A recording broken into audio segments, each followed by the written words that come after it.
Okay, so the next section, we have two activities this week, and I want to go over those things so you kind of get familiar with these things. I hope you do it early in the week so you'll be ready to do your assignments and lab throughout the week. So I'm going to go over creating a web page with SVG, and 10.1 is drawing graphs. And then 10.2 is about the shapes. So let's go over this to see what's happening with this one. So first thing first, because this SVG file, remember you need to have extension SVG, is type of XML, we have to tell the browser that what is this about. So we need this line in there to say to the web browser, this is an extension of XML and it is not a standalone. That means we need some stuff with it. And then it's going to say where to get the stuff. So this is where SVG public goes and we're going to get the stuff from it.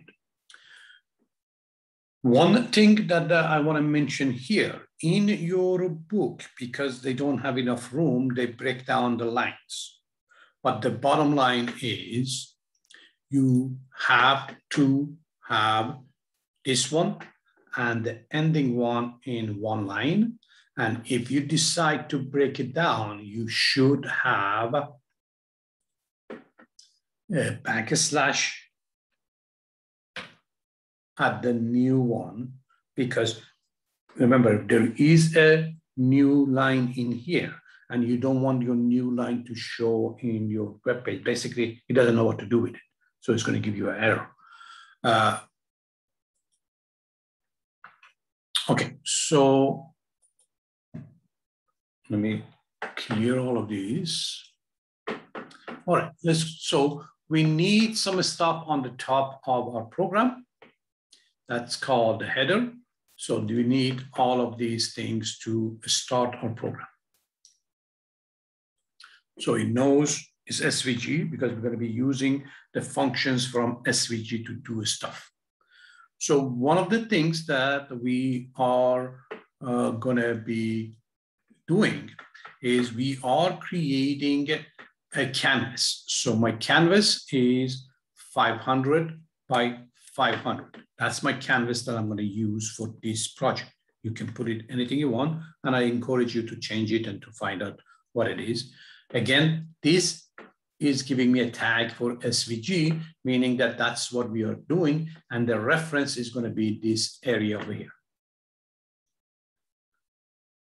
Okay, so the key here is that we, in a web browser, they're using double code to mention these numbers.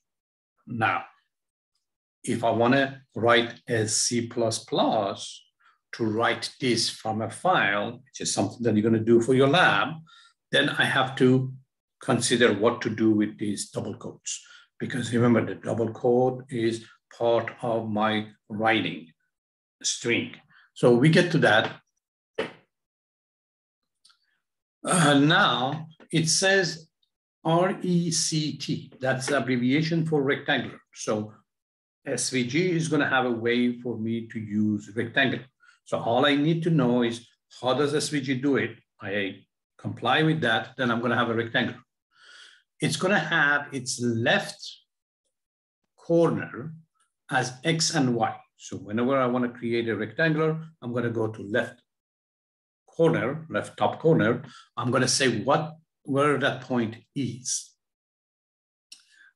Maybe I should bring it up so we can look at it together. So the next one is talking about the width and the height. So if I have a rectangular, I'm going to do that. Let me see if I can do this.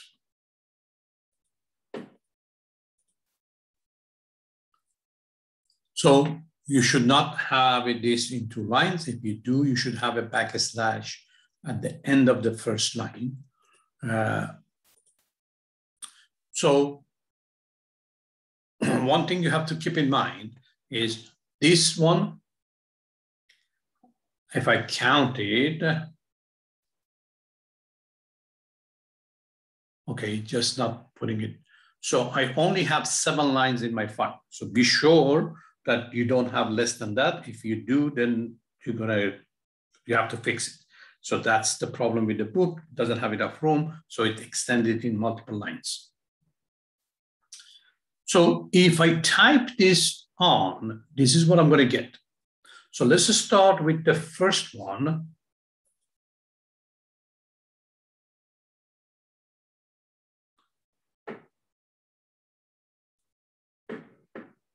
Let me start with the first one.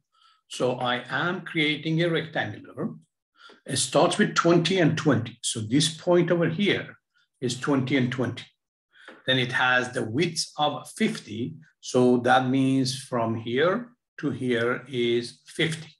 And it has, I am looking at 50. And the height is 250. That means from here to here is 250. And then for the color, it's using 0, 255 as 0. It's using RGB, which is 3 bytes. I'm going to go to the detail of RGB to show you what's happening. So RGB, red, green, and blue. So 2020, wait. Okay, this one, something is on top of it. Let me see if I can do this.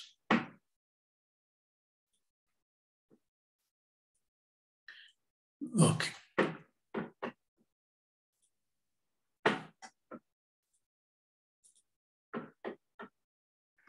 So the height is 250. Let me bring it back up. Okay, so the height is 250 and the fill is blue. So we can type in the color or we can use RGB color and we go over those things.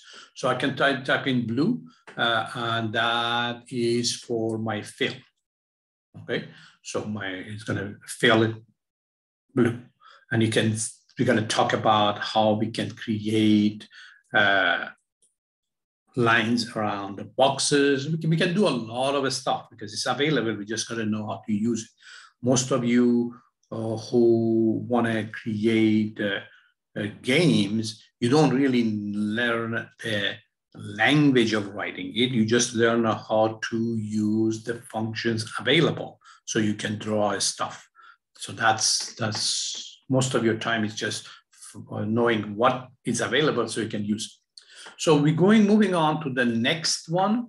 So it's starting at 75 and 100. So from here to here is 75.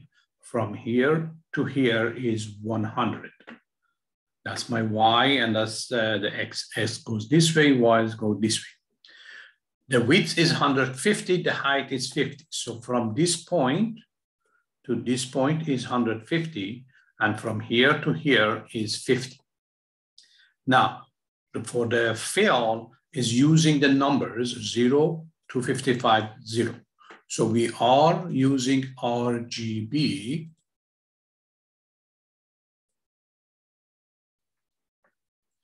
RGB, which means R is for red, G is for green, and B is for blue. And I'm going to go over those things with you. So that's what it's using over here. So the difference between using RGB versus the color is we can have a lot of shades in here and we can use numbers to add and deduct. So in here, 255 is green. So 254 is also green. 253 is also green. So I can keep going down till my green changes color. So they're using 3 bytes to change or to create all the colors. We're going to go through those things. The last one is drawing a line. So for the line, I need the beginning point and end point. So I need beginning point and end point. So beginning is 0, 0. that's right here. And the endpoint is 300, 300, which is right here. So that's what this is going to happen. And I'm asking you guys to type it in, and there is no compiling. You're just going to open it up with your web browser. And if it doesn't work, most likely is the typing issue because you're just typing it from there. And remember, if you are copying and pasting, you might have some extra character that you don't see. So if it doesn't let you show it, maybe you have something in there. So that would be for activity 1. And I'm going to stop here, and then I'm going to do activity 2. Remember that every line should start with like a less than and end with greater than. Okay, so I'm going to stop right here. I'm going to go through next one.